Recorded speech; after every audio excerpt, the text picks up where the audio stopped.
Oh, just walked right through a goblin.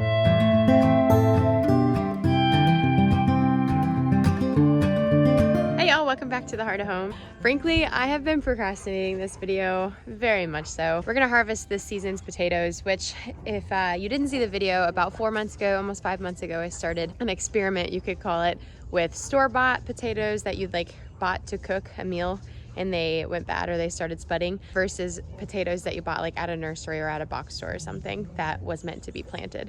These potatoes that I'm about to harvest have been ready for the last month, maybe even 6 weeks or so, but we've just been so busy here at our house and with life in general that it wasn't a priority.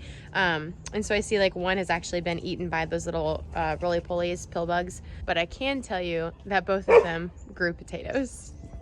The other thing you need to know about this is I didn't water or do anything with these potatoes other than when I just first started them. For maybe the first week they got some water, but other than that, I just set this, come over here, darling. Other than that, I just set this bag outside on our concrete pad back here in the garden. It's just been moved around as we've been renovating our house, and I've ignored it. As you can tell, the plants they've all died back. You want to harvest your potatoes when you start to see the green foliage going brown, or if it starts to go to seed.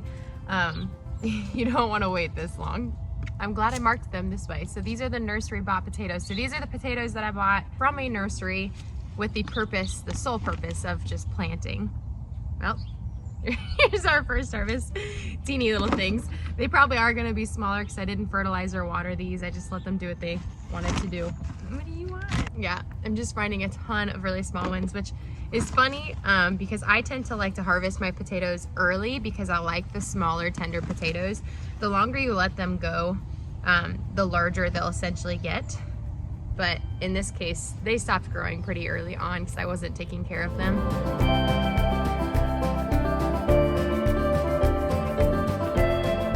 All right, we're getting bigger.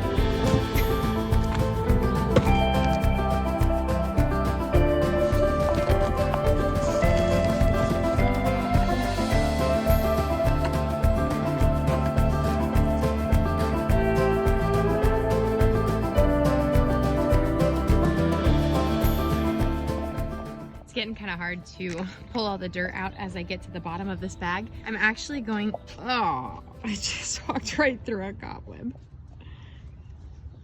So I sowed these black garbanzo beans in hopes that they would have time to grow. I've never grown them before, so I had no idea what to expect, but they are struggling just like the first round actually was. So our first frost is right around the corner, so I am just going to pull these guys right out of the ground.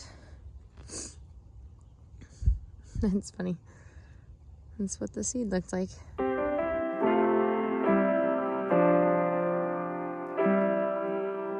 just gonna let them stay in here because they'll go back to the soil.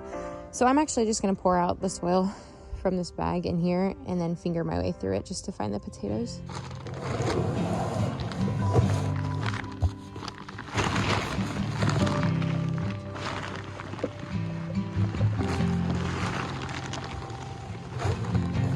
Now another reason why I'm doing this is because I want this soil to rest. See, that guy actually has a little hole in it. If I were storing these, like if you store these in a cool, dry place over winter, they can last for several months. However, you'd have to be very aware of, like when you're harvesting your potatoes, to find any that have any scratches, any cracks, any little critters hiding in them, because you'd want to eat those first. So like this is still edible technically, and I'm gonna eat it because we don't have a huge harvest. So anyways, the reason why I am letting this dirt just fall into one of my garden beds is because I want this stuff to essentially rest over winter. I'm gonna put a top coat of either fresh compost, oh, I missed that guy, of some fresh compost, maybe some wood chips. We'll see what we have time for. But I essentially leave all of my beds uncovered. I might cover them with cardboard just to help with the organic matter in the soil. But I just let snow overtake these guys. The snow is essentially going to keep the soil watered because you never want your soil to be sitting like in a garage untouched or unwatered for a number of months, because your soil is essentially just going to go hydrophobic, and it's not going to retain water when it comes time to sow seeds back into it.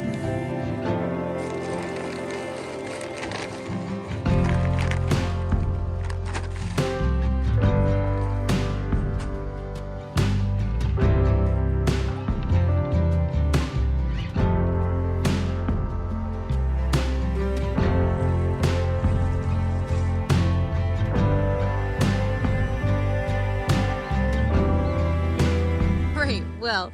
This is the harvest we got from, I don't even know how many potatoes we sowed, like 4 maybe? But again, I did not take care of these potatoes, so I am so proud that they even produced what they did. I've let these go so long that the original potatoes that I planted, usually you can find like the mushy mother potato. It's not here at all, which means it's completely decomposed or it's been eaten completely by worms and other little bugs. So that's how long these have been sitting. So they are troopers. Now time for our store-bought potatoes, which is the ones right from my kitchen.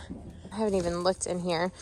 So those are kind of the Yukon Gold potatoes that I got from the nursery. And these store-bought potatoes looked like the red potatoes. Oh, here we go. Quite a few right here on the surface. That's exciting.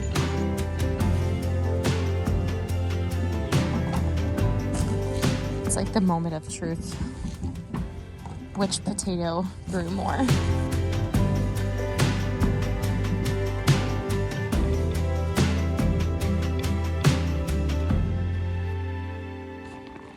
The entire time I'm digging through here, all I can think about is how, you know, with toddlers when they're picking their nose, you say, stop digging for gold. Well, I am definitely digging for gold. This is what it feels like. This is probably one of my favorite harvests to do of the gardening season, the summer season. However, this harvest really sucks. All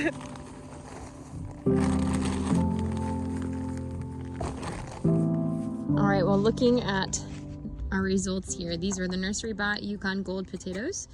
And these are the potatoes that were starting to go bad in my kitchen. And these are the little red baby potatoes. And it looks like our red baby potatoes actually did better than the ones we bought from the store, which is quite intriguing. Typically, when you go to reseed or replant anything that you bought out of your kitchen, it's unlikely to get the same result because here's the tiniest little potato. Because the seed that you're eating has probably been manipulated. It's probably not stabilized. And so your result is going to be something different the following year. But not with potatoes. I planted a little baby red potato. They weren't even like organic potatoes. Like they were just plain 5-pound bag potatoes from Aldi or Walmart. Can't even tell you. Planted them in the soil when I started to see that they were putting off little spuds. Those little nodules that you see on potatoes when they're starting to go bad. Looks like this. They're not going bad. You could actually just cut these off and continue to cook them in your kitchen, or you can plant them directly into soil and they will produce more potatoes. There you have it. The answer is yes, you can plant store-bought potatoes. And frankly, in my situation, the store-bought potatoes did better than our nursery-bought potatoes. However, I will say again that I did not take care of these potatoes. I let them be and I just let Mother Nature do her thing with them.